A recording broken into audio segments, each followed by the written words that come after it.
All right. All right. Woo! Here we go. All right. You said you had an update. Let's get it going. Yeah, so I owe two things. I owe a shout out to one of our dear friends, David Dent, who happens to work for the premier box sealing tape manufacturer in the industry, who is called SureTape. And What are they called? And I know you know they're called SureTape because you're tight with that crew as I am, and they've been so gracious to invite us to their sales meetings and to speak and engage with their sales organizations. And as relates to Arnold Packaging going forward, that is our box sealing tape and tape partner of choice. I just had to say that. I think that you earned a additional discount. I don't even know, but I know that Dave's is an avid listener, and if I forget to make a mention or may inadvertently mention something that's remotely close to a competitor of his, he blows me up real time while he's listening. So there you go. There you go, Dave. SureTape, 1 million, infinite shout outs. Everybody else, -30. It's over. All right, good. So a couple of other revelations I had since our last podcast. I was watching back, so we are usually a little bit ahead, not too far ahead, and we get to go back and listen to our prior week. So I was before we post it. Before we post, right? So I was listening to the raw footage from last week, and no one knows what that episode is yet. But quick preview highlight.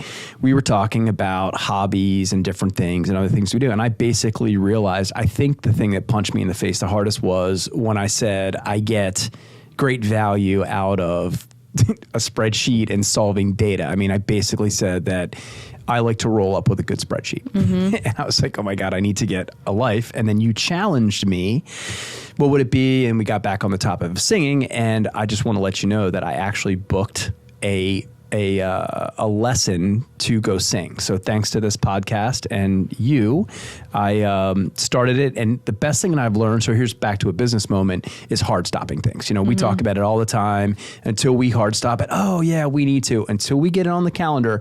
So I wake in the very next morning. It was, dark 30. And I thought, oh, it's too early. I was going to give myself an excuse. And I was like, it's too early. I'm like, no, it's not. I can put the ball in their court. They're a sales organization. They're going to wear me out until I book. And that's what I did. And that's what they did. And a week from Friday, I will report back and let you know. Let our audience I will let everybody know. Because I will how know. It went. You'll know. And the best part of this is we are coordinating hobbies. So you're dropping me off at the trail. That's right. So I can run while you sing. Then True. you'll pick me up after your lesson. Right. But one of the cool things, so the takeaway back though, is that someone reminded me of a really funny comment that I heard years ago as related to spreadsheets. And he said, that would make you a freak in the sheets. And I said, oh, hell yeah, I am completely a freak in the sheets. I wish you made that up. I know. Because we would make apparel. It's been out there. It's been out there before. I think I saw it there's like a coffee mug that says freak in the sheets or like something. The dorkiest thing, but it is funny. It's amazing. And I just had a conversation with one of my teammates about spreadsheets and their value and leaning into them from a data analysis perspective. So anyway, two updates for me. Okay. I'm not doing updates. I'm getting right in here. Okay. That's what I do. I get in. You get in there. No, you know me. Updates. So I think I realized what a loser I was when I listened to that raw footage back, and I just needed to give myself a little break. So thank you for that. Well, sometimes it's a good punch in the, you know what? Yeah. Wrap up with a good spreadsheet. Jesus Christ. Yeah. I already saw bags of air for a living. I know. Now I want to wrap up with a good spreadsheet. You'd be well. If you decided to leave me, that would be okay. That would make sense to me. Okay. On to the topic. So this one I'm not dropping on you because it needed a little prep work for this to be of good value. So what I discuss with you, and I think the best way to do this would probably be to make it a mini series because there's too much to talk about to us to wrap in. We're typically like 50 minutes to an hour, and I think that's where we like to keep it. It usually just falls that way. So I think we do a 1, 2, maybe even 3-part mini series on this one, and it's what we have taken away, what best lessons we have learned while we've been growing Arnold Packaging, Arnold Automation, and Tegler Construction and Supply. So for Tegler over the last 7 years, for our automation over the last 6. 7. Oh, 7. Yeah. Same. Remember, we were talking about startup businesses when we met. 7. And then Arnold Packaging over the last 91. So those lessons that are just as valuable, if not more, for life success. So there's a lot of people listening to this that I'm sure they're interested in business, but not as interested in, they're maybe not, they don't own businesses. They're not interested in entrepreneurship. Well, this is the perfect topic because I'm picking specific lessons that are transferable and really valuable to every aspect of life. Like, that's what I want to focus on. Okay. So today, I think, knowing how much time generally we're going to spend, I think we should try to get through 4 or 5 of those lessons, and we'll continue them through a mini series. Good by me. Let's do it. Okay. You start. You always right. do such a good job of starting, and I enjoy that, and I appreciate that. All right, I'll start.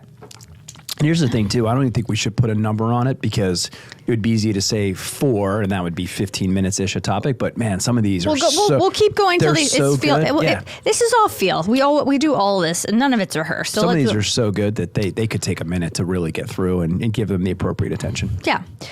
The first one I want to go with, and this is probably one that if I just had to pick one, it's what I would go with. Part of it sounds cliche, but I think I'm going to add some other nuance. Well, you guys can tell me. I'm going to try to add some more nuances to this than what you always hear. And that is, the only way to be successful is to put something into action, period. And we have this real tendency, especially now, there's so much trends towards, productivity, personal development, just all those genres where we could spend, and we do, hours and hours reading about things, writing about things, consulting about things, so on and so forth. Nothing actually gets reading about it, journaling about it, consulting about it. It doesn't do anything. Like, you've got to do the thing, right? That first and foremost. And it's not about perfection. Like, you just get it done, get it out there. Because here's the thing, once you start organically, it's going to change. It's going to evolve. You're going to have to refine. You aren't going to get it perfect at first. And if you try and you wait for perfection, you know what happens. Absolutely nothing. It's paralyzing to a lot of people. So you have to be able to figure out what you want, take on the risk, face the fear, and freaking do it. Stop talking about it. Stop writing about it. Stop learning about it. Do it. And then ultimately, you're going to learn as you're doing. It is the only way. So that is my number one thing. If there is something you want, start doing. If it's running, run 30 feet and do that every day and add and add. If it's starting a business, start it and then figure it out as you go. There is no other way. You can read every freaking book in the world for a year and you are not one step closer. What are your thoughts? I'm out of breath. No, yeah. Oof. I mean, it wouldn't matter what you said just now. I would have known you meant it. I am out of breath, and that's amazing. Yes, yes. So I recall. Gosh, this is a very early in my career. They used to do this great event in Baltimore City where they would bring in some great speakers. I'll give you some, and I attended one in particular that day. Lou Holtz, great coach from Notre Dame, sure. Barbara Bush, and one of the speakers on stage was Norman Schwarzkopf, the absolute world famous Army general and whatever all of his other titles were. But that was his number one message, was exactly what you just said, and he would talk about how frustrated he would get when there would be all of this conversation, and his message was just make a choice. And he's able to use this terminology that none of these are battlefield decisions, right? That most of the time in what he was doing, and you're talking about military and things that it all matters, but this could literally be life or death in situations. It was just the idea that you can always tweak, or you can always make refinements along the way. That no decision was much worse than even a decision not being made for the vast majority of those. And we use the one E equals R times C, efficiency equals right times commitment. So if you also are a believer in that, it would be to say that as long as you're committed, right is a little less important. You can't be completely wrong either, right? I'm not saying that you just throw shit at the wall, but if you have a team that has a very high level of commitment and you put something in motion and everybody's engaged. But you might not have a team when you're getting started. Okay, and that's fine. And if it's just you, then you better be damn well committed too. Gosh, I would hope that anybody that would get after something would be committed. Betting on yourself. But yeah, but not necessarily. Good point. Whether it's you or a team of whatever, as long as everybody on that team has a very high level of commitment, you can be a little off or not completely right and still get where you want to go. And the number of times I'll say to my team, let's just make a choice and go, right? And let's make sure we have a great feedback loop, and let's make sure that we have a tracking process. Quickie, I'll add on to that is don't do anything in the absence of metrics. If you can't measure it, it doesn't matter. Everything else is just feel good, subjective, could be bullshit, really. Understand what your metrics are and put some metrics and measure what you're doing, even if they're not perfect either to start. I mean, we have a what I now call a period meeting process 13 times a year, every 20 days. So this is nuts and bolty stuff, but you could run your life this way too. Talking about things that you learn in business that are really helpful in life. You could run your life this way too. And that process has evolved over 23 years. And I know that because I know when we brought the consulting group in 1999 that helped us start it. And that tracking document used to be monthly. Now it's on a period basis. It used to have this data. Now it has that data. Some of those, you just get them started and then you can make refinements as long as everybody's completely engaged and you have a high commitment level. But I completely agree with what you're saying. And those are some real life examples of what we've done here. And the same thing carries through to our personal lives too, right? I mean, we will hard stop stuff. Things as simple as we ought to get together with the Smiths for dinner. You know, if we don't immediately make contact and hard stop that, we'll be talking about dinner with the Smiths forever. Yeah, but I think I want to push back a little bit on the metric. On the metrics, not push back, not that you're wrong. Like, I agree with that statement. But I think that's part of sometimes overthinking things. Like, I'll tell you, when I started, I didn't have metrics. I had nothing I was comparing against. I just freaking did it. I went in and I figured it out. Did I develop metrics? And sure, but I didn't even know what my metrics were supposed to be when I started. Like, I had nothing to compare it against. So maybe somebody would say that's irresponsible or reckless. Fine. And maybe, but... Well, let me ask you this. In retrospect, so help someone out that might be new to it. In retrospect, if you could pick up a metric that would have been helpful, could you think of one? I couldn't. Even now? We said, gosh, I realized after a period of time that this was really important. Let's just say it was networking events. I'm not saying that is or isn't, but it would be, you know what? It's important that I get to 2 networking events a week. Just a metric of any kind. Is there anything you can think of? It was such a novel place for me that and things have changed so much. Not really. See, everything right now is in retrospect. So it would be unfair for me to say then I could have, I knew. Because no, I'm asking you to look backward and help someone out that might not even, because you're right. I mean, in those moments, if it's so novel that you don't have any idea what you don't know, I'm just wondering if there's something looking backwards like, man, that was one that really helped me out and I would suggest. Anything comes to mind? And if not, no big deal. No, there is. I would say... Man, I don't want to keep using the word but I just used it again. I would say the thing that probably is developing a relationship with a few really, really solid customers. And because what I've realized, and I tell my team this all the time, we have probably 1, maybe 2 handfuls of customers that have been with us from the beginning, and we're not making the highest profit margin off of them, but they're just so steady and consistent, and they really are our sustainability. Now, we'll get a ton of big, huge contracts in between we'll get 3 contracts a year from customer B, and they might be a lot more volume, maybe even profit margin, but it's those like 5 to 10 customers from the beginning and that consistency. So I think if you can develop just those steady Eddie customers that are going to be with you and then build off that, maybe that would have been, I don't know if that's a metric or what you were looking for. Yeah, that's a good one. I think that brings me to the idea when we talk about the word value line. I talk about the word value line on here a lot. Like those customers, I mean, so maybe the takeaway for someone that's new to business and just in general, right? Because that value line, I love that term because it can go into every single relationship that you have. It's not just about, in business, it's not exclusively or anything closely exclusive to profitability, right? It would be loyalty. It would be alignment. It totally is. And like all of that melds to value. Cool roofing, rough roofing, Avena contracting.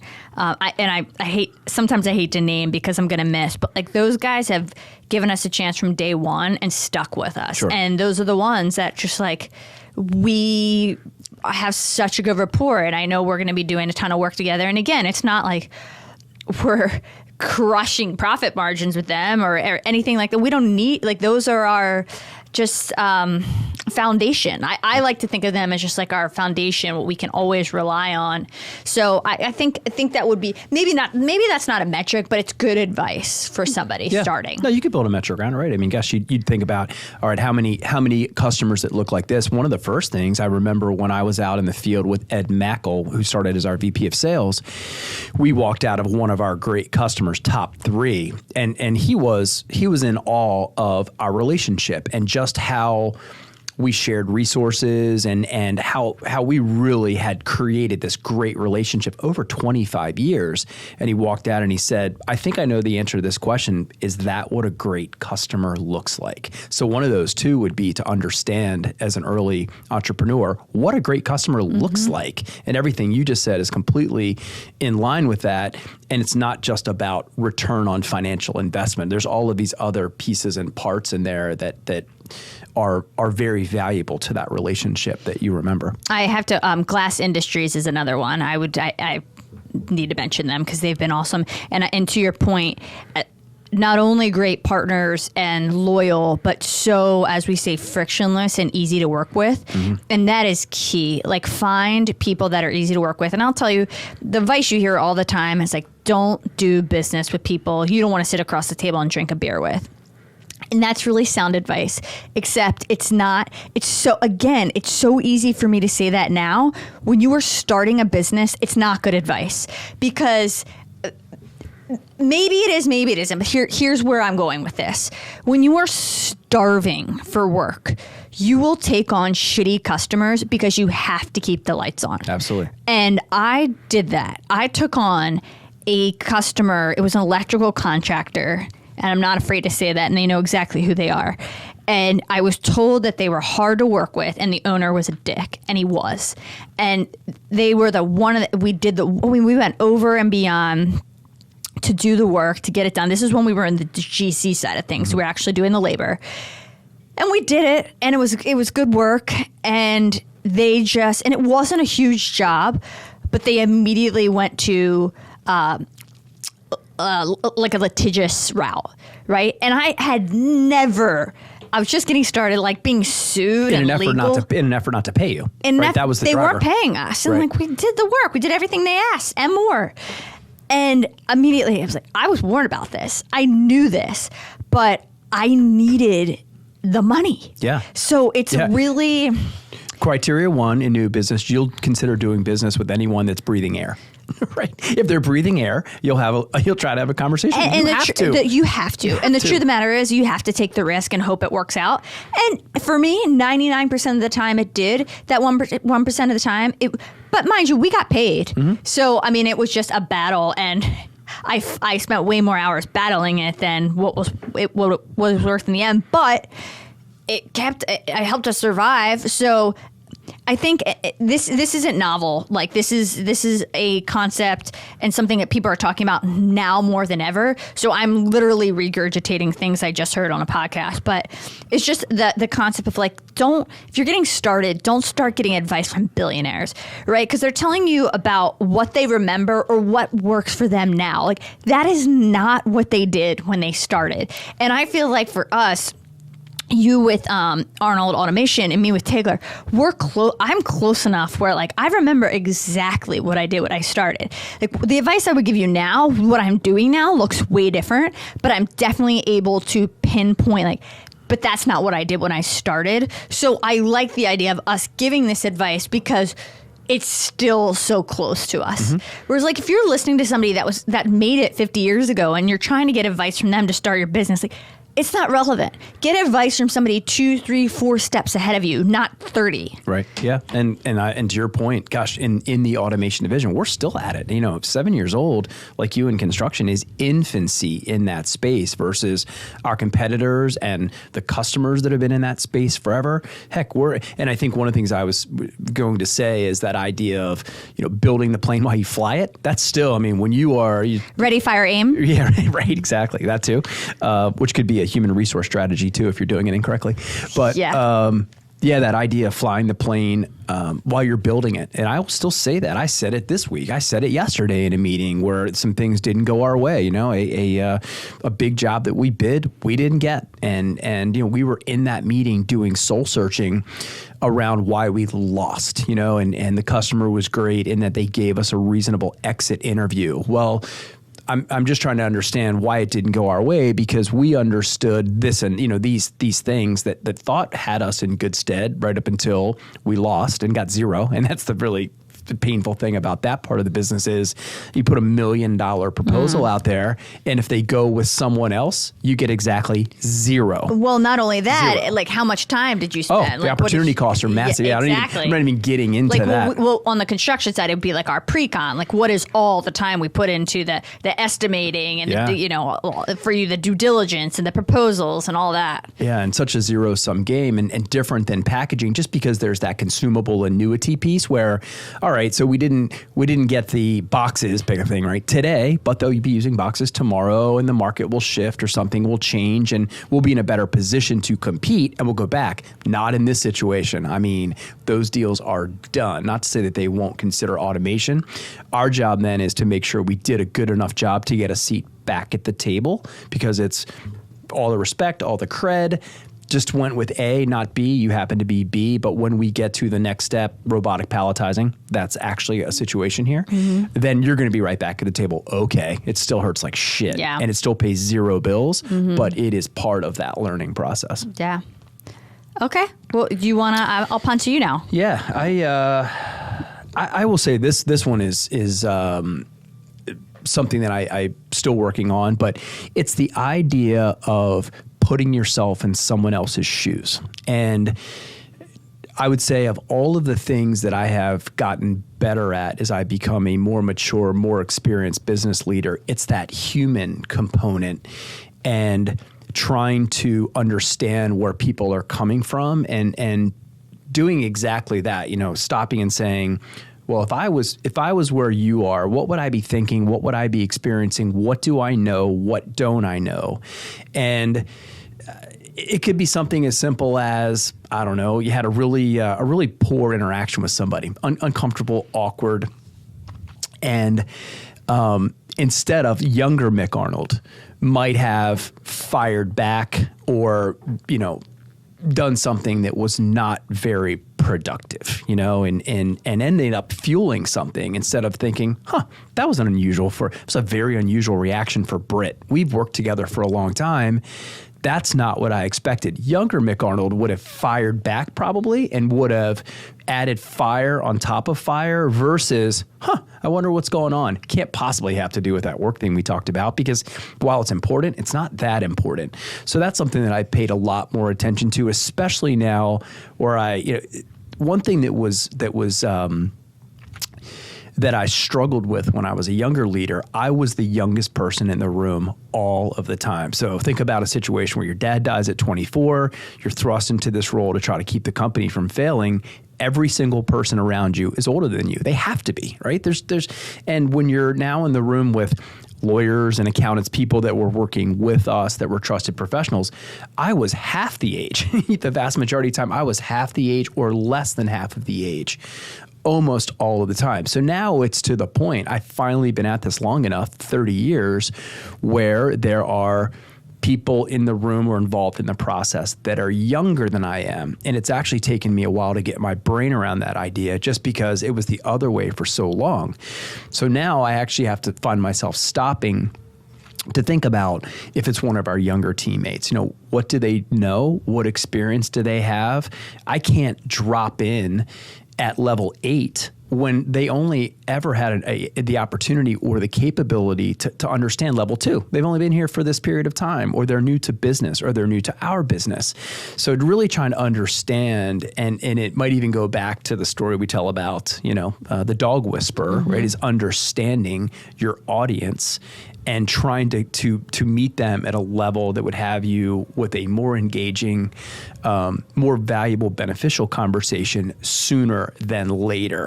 Because the opposite of that, I would expect, if I'm again putting myself in that person's shoes, it could be frustrating, it could be embarrassing. There's lots of emotions that could come out of that if I show up at level 8 as a 30-year person who also, I just said, has no hobbies, right? I mean, I'm doing this all of the time. I mean, except for one time when I'm exercising the golden pipes. Is that what you mean? Yes. Yeah. I'm not sure how golden they'll be, but that's one of the big things. Is say, all right, let's make sure, come in at the right floor. Don't come in on a floor that's so far is so far up there that this person doesn't even have a chance of seeing you or meeting you in that common ground, so you can get somewhere together. That's been a huge one that I still work on to this very day, especially now when I sit in a room and I'll say, raise your hand if you've been here 6 months or less. Keep your hand raised a year, 2 years. When I tell you that half of the room's hands go up and stay up, I'm talking about at a director level meeting, an executive level meeting. The pandemic has created this barbell of sorts where I have people in the room that have 27 years and 27 days. And I'm not kidding, like 27 days. Did a little exercise the other day. The youngest person in our company is 73. The oldest person in our company, I'm sorry, let me do that again.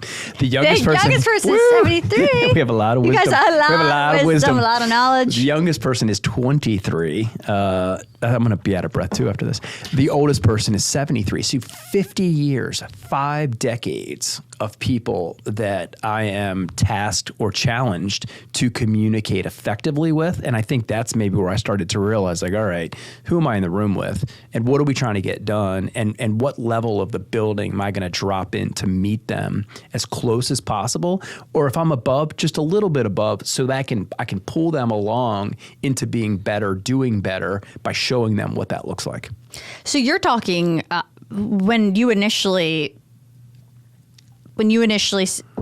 said the topic or what you were getting into, I immediately thought that was referring to communication with a customer or vendor, not necessarily internal. But you just talked a lot about that as it relates to internal communication. Yeah, look, I think it's absolutely it's pertinent for all of it. I would suggest that that one would do that in every single relationship that they had everywhere. But I think it resonates most with me internal, just because I have a lot more interactions there than I do. Like, I don't have a lot of direct customers anymore. I only have a few, actually. So I don't have as many of those type of relationships or those type of interactions. Most of them are internal in nature, and I'm, whether it's emerging thought leaders, whether it's James, has been supporting and flanking me a lot. Mm-hmm. And there I am, right, as a 30-year veteran with a guy who's been here for 5 weeks. And how do I have good conversations and communications with James so he can be effective and feel good about what he's doing and learn and be productive? And then if he'll meet me halfway with the same type of commitment or energy, then he should really be able to go far, unless I talk so far above his head that he can't connect anything. And that would be on me. That wouldn't be on him. Right. And this is very challenging when you're talking about situations where you've come across a challenge or possibly a disagreement or a misunderstanding with a vendor and a customer. And here's why. It sounds somewhat easy to say, sure, I can put myself in their shoes. But you have, I don't think defend's the right word, but probably I'm going to use it in this context. You have a company to defend, and protect. And your whatever your position is, you want to protect that at all cost. And so you want to have that hard stand. I know, here's a for instance that happened. I haven't sent the email. I haven't even pressed send. But right before that, I was going through this perfect example. So we have a contractor. We've been working on a project for 1.5 years, maybe 2 years, going through every iteration of pricing with them. Finally, the project has broke, right?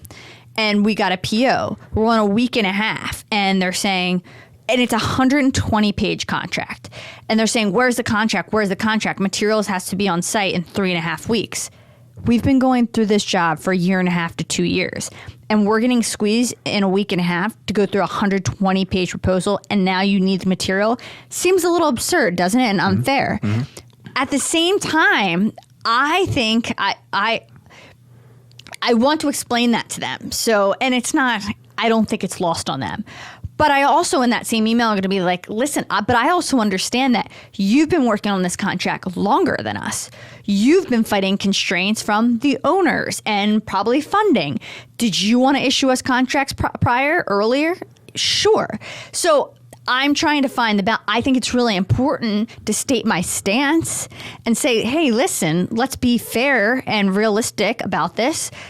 But let them know that, like, it's not lost on me that, like, I get you guys are trying to do your job, mm-hmm. and you've been fighting your own, like, constraints. Right. So that's, but to your point, probably maybe just 2-3 years ago, I would have just fired off, like, you can wait. We've been waiting 2 years. Right. Something that short. Right.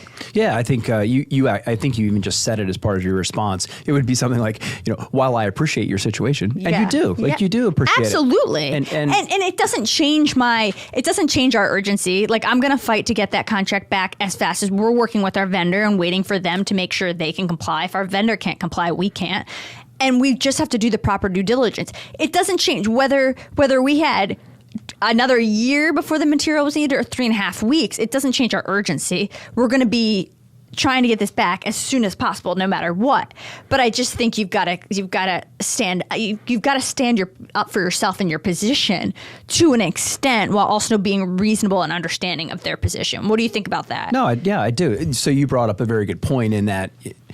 The dynamics are different, right? I mean, certainly if I'm talking to a newer employee, that's, there is not a defend moment, right? And even in those situations, you even have to be smart and choose your words carefully in spots, written ones versus spoken ones, because, like love it or hate it, we are in a bit of a litigious world, and man, anything can be twisted. So you're right. I think that customer component, the supplier component, it just flip it around, right? Where all of a sudden you're talking to the supplier. Now you're the customer, right? Totally. So the dynamic just shifts a little bit, and now you're the customer. But I just would like to think, God, my favorite relationships and best relationships have this very equal feel. And, we'll say it internally. I've never said this to a customer, but the idea that, your poor planning isn't my fire drill. Well, that's it. Right. And but that's how it comes off. And imagine being the packaging guy. So I can relate with everything you just said, because there's the launch date of the gizmo, and the gizmo needs packaging. Well, all this stuff's been going on forever as it relates to designing the gizmo, building the whatever. Well, all of these challenges, but no one ever moved the packaging guy's performance back. And we're going through the exact same thing right now. And it's, but I will tell you, young Mick Arnold again, I would have done a few different things. One could have been that I would have put so much pressure on us to deliver, where, older Mick Arnold now will have a conversation and say, all right, let's get our heads together and figure out what we really need to do here. Younger Mick Arnold would have been so happy to have the order, kind of like you're talking about in the earlier. So this was me as a younger salesperson in a 60-year-old company. So regardless of the company, right, there was an established business that had decades and decades and decades. But young Mick Arnold, as a salesperson, was running his own brand new business called his sales territory. And I would have probably been racing through, jumping through hoops, and inadvertently inviting in risk, not dotting I's, not crossing T's, missing Q's. and I would have been moving fast because I didn't know how to see the angles, which we talk about. But so whether it's the length of your business or just if you're new to business, you could be doing the same types of things. But yeah, I completely appreciate that.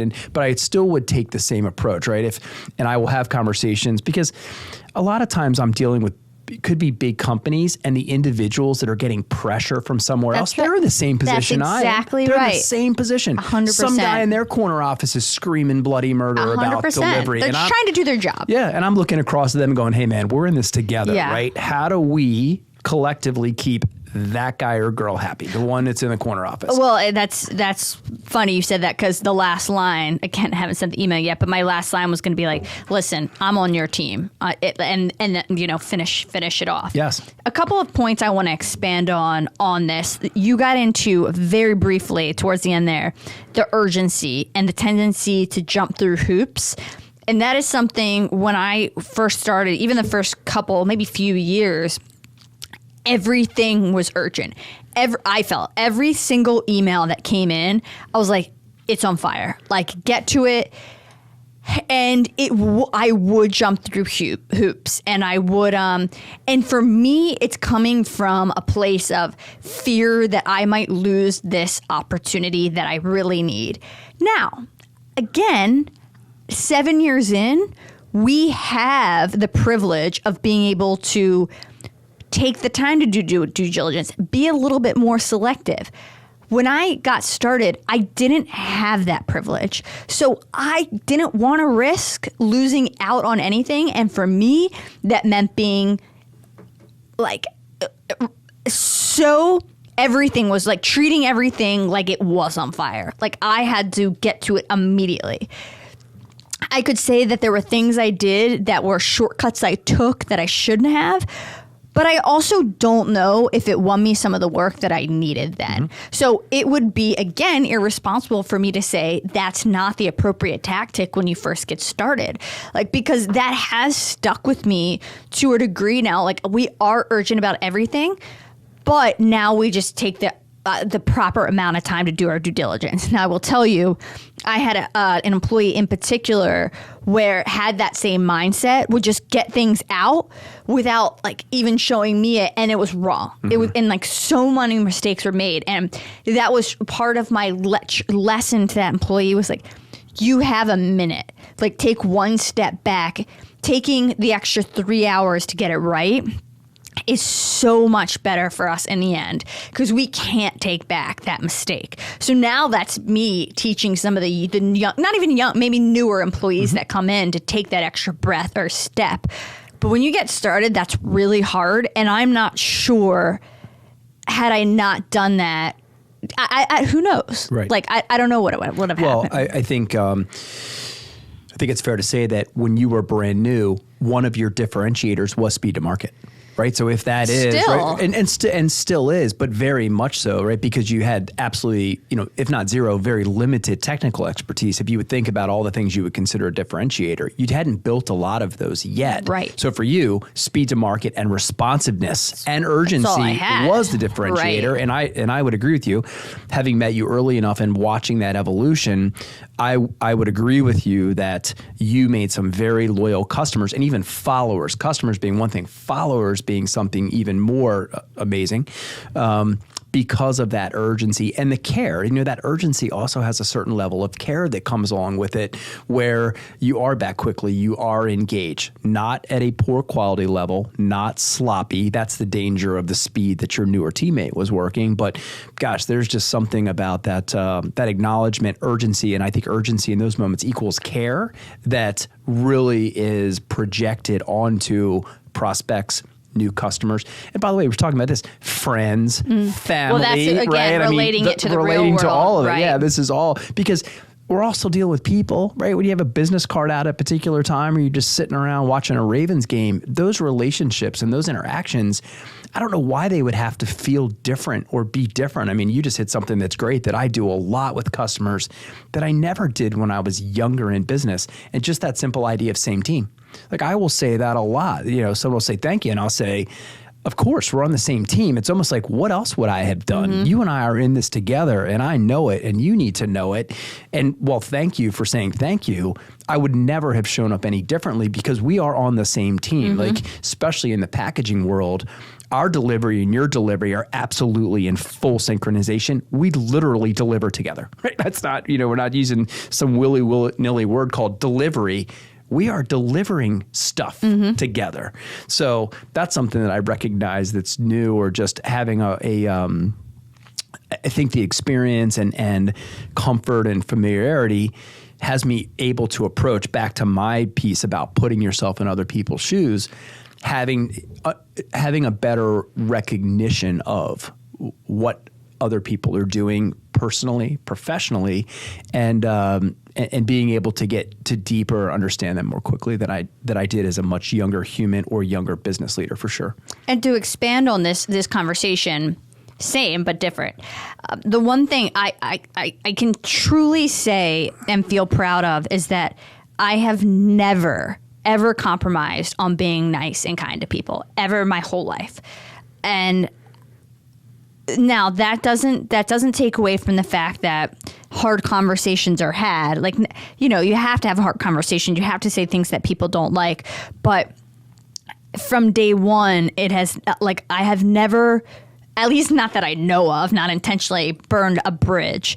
And that piece, no matter how frustrated you are, no matter what you want to say, I'm sure there are things I've said that I want to take back, but I can't think of one relationship that I've ever burned a bridge or haven't respected the loyalty of a partnership, or haven't at least brought it to the table if I felt like maybe there was something we were doing that would have broken that trust. So I think just keeping that in mind, no matter what you're doing, no matter how you're feeling, like just be nice. Yeah. Like, no matter how you feel about someone, like even when we're dealing with total assholes, I'll have a hard stance, and then my position will be, we're just not going to do work with them again, right? It's not, but I won't be an asshole about it. And I have stuck to that, and it has never let me down. Yeah, I think if I've gotten in trouble, and still too occasionally at this time, as a little bit more experienced person, it's where I was feeling pressure in a particular moment, and instead of getting myself under control, I actually let that pressure on to the next person in line. Could have been a supplier, could have been a teammate, could have been someone, but instead of getting that under control and diffusing it, my job as a leader is to diffuse things and make sure that the next interaction comes without all of that heat and all of that pressure, because it can cloud the rest of the world. My job is to distill that and diffuse that, and then invite somebody into the conversation who can help or help solve. So I would say, if I'm looking backwards, if and when I get it wrong, I probably did it last week.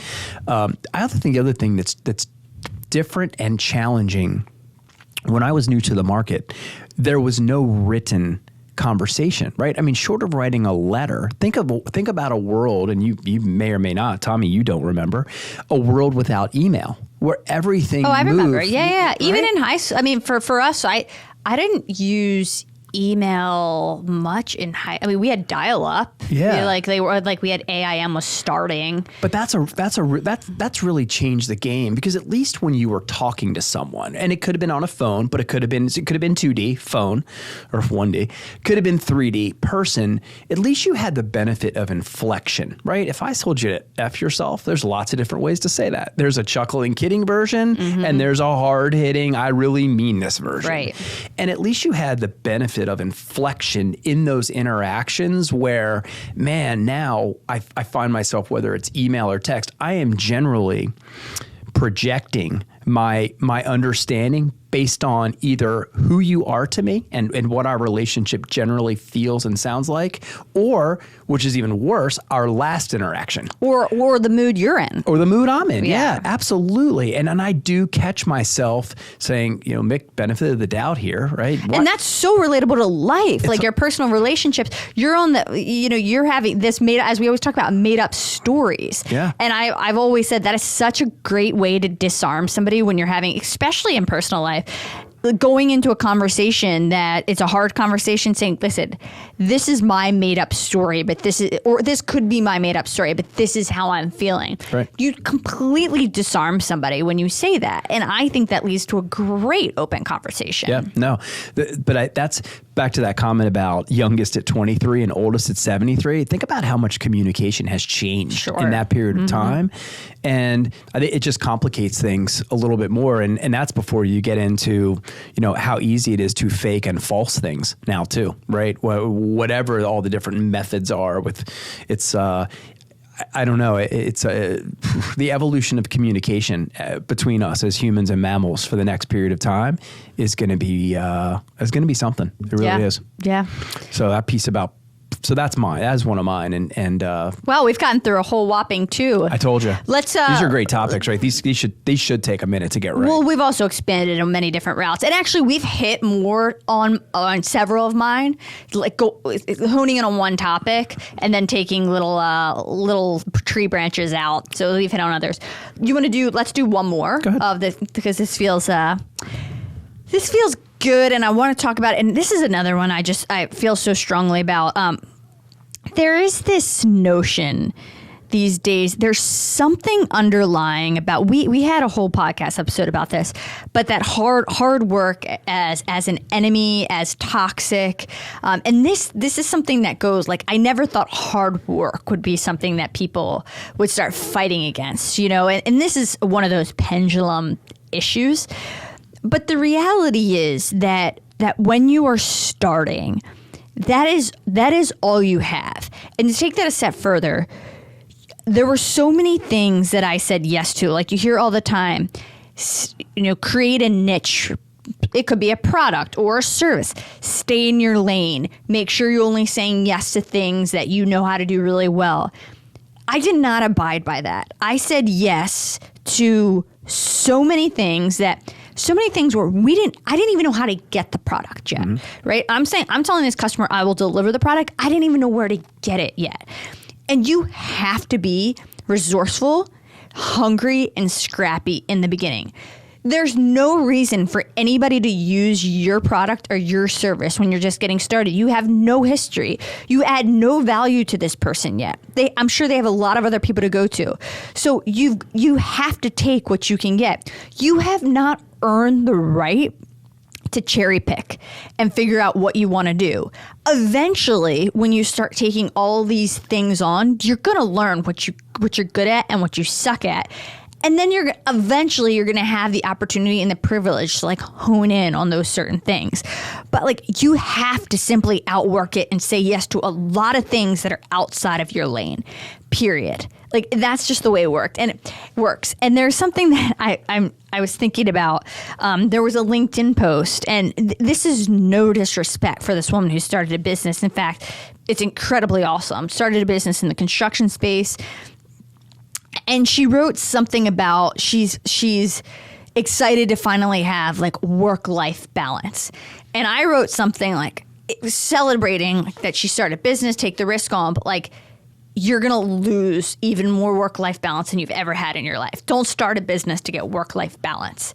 And then she came back and said, well, I think we're looking at it different. I did this and I was always miserable and I worked 12-hour days. I'm excited now to be able to take a midday walk. And when my husband comes back, greet him and not be totally exhausted. And I'm thinking, if you're taking midday walks in 6 months to a year and you're not exhausted and a little bit angry when your husband comes home, then you're a better woman than I am, because I don't know any business owner who 6 to 7 months in is taking a midday walk. Yep. You're freaking working. So do you have anything to interject? Because I just keep going. No. Okay. No. Of course I do. Yeah, I always do. So I just think this, but I always pick my spots. I'm going in 2 different routes here, but I just think don't expect for it to be, you now have this work-life balance and now you're going to be able to select what you want to do, and now you're just going to be able to hone in on your passions and not do all the bullshit that you didn't want to do at your corporate job, and now it doesn't work like that. Like, you have to do it all. You have to take on shit you don't like. You don't have a life at all. So turn it into, but turn this into a life experience, because we always talk about business. The life experience was the life experience. So here it is. The life experience being, and I'll hone on the saying yes to things. Like, in life, you have to explore all of your curiosities and different things. So, and you cannot do that if you're not saying yes to a lot of things, if you're not trying things that are out of your comfort zone, if you're not trying things that scare you, maybe you're not even interested in. So it's about saying yes to a lot of things and exploring them. Like, I think there are so many things that people walk away from in life, or even on their deathbed. Like, they haven't tried so many things because it wasn't in their whatever lane they put themselves in a box, or we put ourselves in a box, or everybody else says. Like, get outside yourself and say yes and explore your curiosities and figure out what you like and you don't like. And you can't do that if you don't just say yes to a lot of things.